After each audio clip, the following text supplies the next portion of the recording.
Stocks seeing red right now. The Dow plunging more than 200 points following a mixed bag of economic reports this morning, leading some to fear that interest rates may soon be on the rise. Investors also skittish following a report that ISIS is plotting imminent attacks on subways here in the U.S. and in Paris. Let's bring in today's panel. Fox Business' own Charlie Gasparino. We have Dan Shaffer, also from Shaffer Asset Management, and Todd Schoenberger of J. Stryker Asset Management. Thanks to all three of you for joining us. What do you think has the markets on edge today? Well, I think it's interest rate fears. I mean, it's kind of interesting. Yesterday, one of the Fed governors, I can't remember which one, said because of the strong dollar, inflation will be low. It was Dudley, right? Dudley, maybe. No, he's the New York Fed president. Okay. But it was one of the governors. Can't remember which one, or president of a branch of the Fed. Anyway. In any event, because of the strong dollar, inflation will be subdued. Therefore, the Fed won't have to raise interest rates. That sent the market up yesterday. Today, from what I understand, people are looking at the strong dollar news as a potential for deflation or something along those lines, where you might have to raise rates anyway. Apple a drag, news out of Russia as well. Dan, what do you think it is? On a technical basis, it's clear that the Federal Reserve created this rally. Dallas Fisher said it on Maria's show on Friday morning. And at this point, the deflationary issue, which St. Louis Fed wrote a report on September 1st, is now their biggest concern. The interest rate on the 2-year Treasury in Germany is negative 0.05. The Japanese 2-year is 0.05.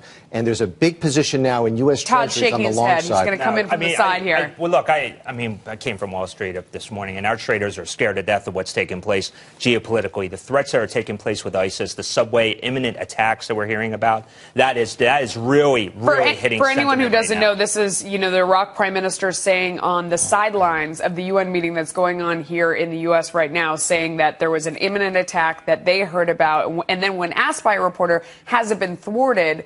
The Prime Minister said no. Right. So this is really what has a lot of people on edge. The market right is worrying about what the Iraq Prime Minister said about New York City Charlie, I love what you're saying. It makes logical sense that there would be an attack on the subways here. But here's the thing. I'm not saying it won't. And thank God we have a great New York City police commissioner. We have the FBI here. But think about this market is so on edge because of interest rate policy. Get out of here. That a whisper from the Iraq Prime Minister. Iraq Prime Minister. Charlie, you're isolated, Charlie.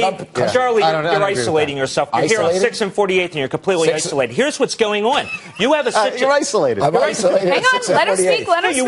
You are. You're not in the trenches. You're not in the trenches. Todd, go ahead. I don't go down. Listen, let me tell you. I don't go down to Wall Street where you and 3 people work. I'm sorry. Go ahead, Todd. Finish your point. It's true. You know it. Here's the thing, guys. We went through a brutal first quarter this year. We have yet to see that 10% correction in the S&P 500. Over the last 5 trading days, the S&P right now is down 2.5%. This may be that sell-off, but you still don't have that catalyst. The only thing that's going to make that catalyst happen is World War III. You're going to have an alternate violent conflict, and that's what's I think this is just an excuse to bring the market lower. These stocks are overinflated because of induced money by the Federal Reserve, the banks buying, the stocks in the stocks in the indexes. Right, and it's about to come to an end, and Charlie's going to let everybody know. Well, right? I will say this, okay, and you're right. I'm isolated from the 3 guys who still work on Wall Street.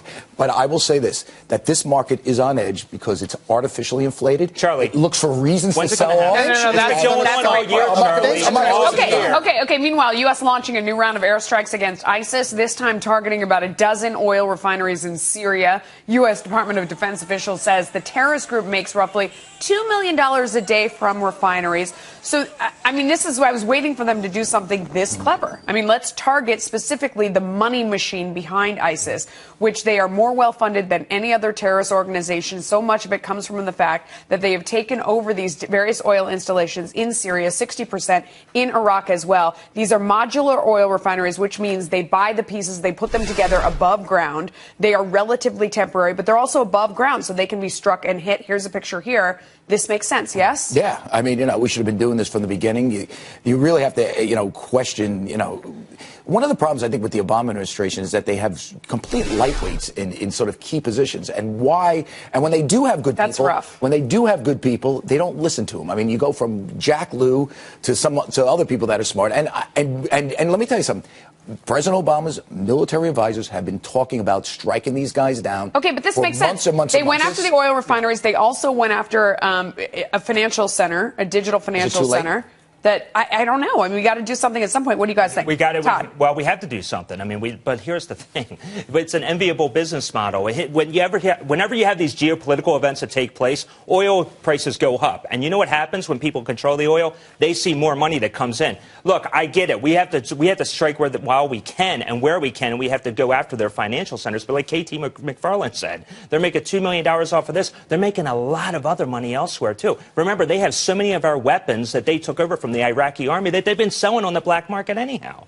Okay. You know, I think they should hit them where their oil, the input here, the supply. If they hit the supply, then they have nothing to sell. It'd be nice if we found out who they're selling it to. You know, yeah, I mean, oil is fungible. That's a tough thing to do. Yeah. Wage rage scoring a big win in Los Angeles. The city council backing a law that would establish a minimum hourly wage of $15.37 for workers at large hotels. If approved, it would be one of the nation's highest minimum wages. I mean, this is amazing. So it's for hotels with 125 guests or more, which just means big hotels will raise the rack rate at their rooms and people will go to smaller hotels. No? Or they'll lay people off. This is unionization of politics is what it is. The state delegating the amount instead of the negotiating between the unions and the hotels. It's picking winners and losers. And it shows how naive people are, though, because here you're going to have higher wages, which, like you said, translates to higher costs, higher rates. Or fewer hours. I got to pay you more, then you're not going to work any overtime. Yeah. Like, if you got to do that right away, then the hotel's going to say, you know what, we're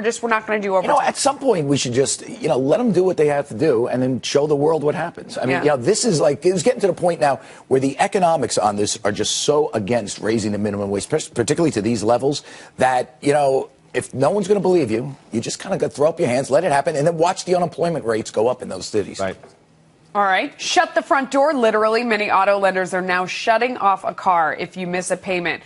So they're installing a trip switch, an ignition cutoff that they can activate remotely. So if you miss your payment, your car doesn't start. But how long does it take for people to figure out how to take the thing off the car, right?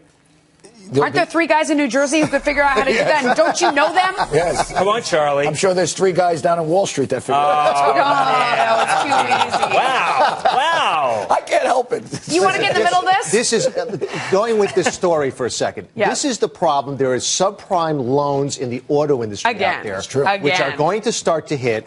I read the article in the story. I feel bad for these people that are having their cars shut off. They can't pay their bills. The economy is very bad in those areas. Why do you feel sorry for the people who bought cars they couldn't afford? Well, I'm not. Well, first of all, they shouldn't have been lent the money. You just committed heresy at Fox. I did. They were lent the I don't money. know. Buyer beware. For somebody. No, it's not the feeling sorry. It's I'm talking painting about the person who got into debt that they couldn't afford as the victim. Right. They're not the victim. They took on the debt that they couldn't afford. Right. I'm not saying they're the victim. I'm not saying they're the victim. Come on, Charlie. I like the old-fashioned way. You send Charlie's boys in to get the car. Don't shut it off while it's going down the highway. You know who I feel sorry for? I feel sorry for Nicole Petalides on the floor right now having to explain Charlie's actions here, talking about those 3 people. All right. Are you ready I've been saying the New York Stock Exchange is superfluous for years. There you go. Are you ready for Jack Ma, the movie? Deadline Hollywood reporting a feature film is currently in development about the rags to riches story of the Alibaba founder. I don't know. I think if they could make the Facebook thing interesting, I guess, although I didn't see that. I love the Facebook movie. Was pretty good. I think this guy's, listen, I like rags to riches story. He is that. He's a guy that came up with something. Did he kill anybody? I mean, if it's just a straight thing, how his hero is Forrest Gump. Who did Zuckerberg kill? How do you know the story is true? It's coming out of China. How do you know anything in Hollywood is true? That doesn't matter. That doesn't count for anything. Those guys were like 15 times worse. There we go again. Guys, what's going on over here?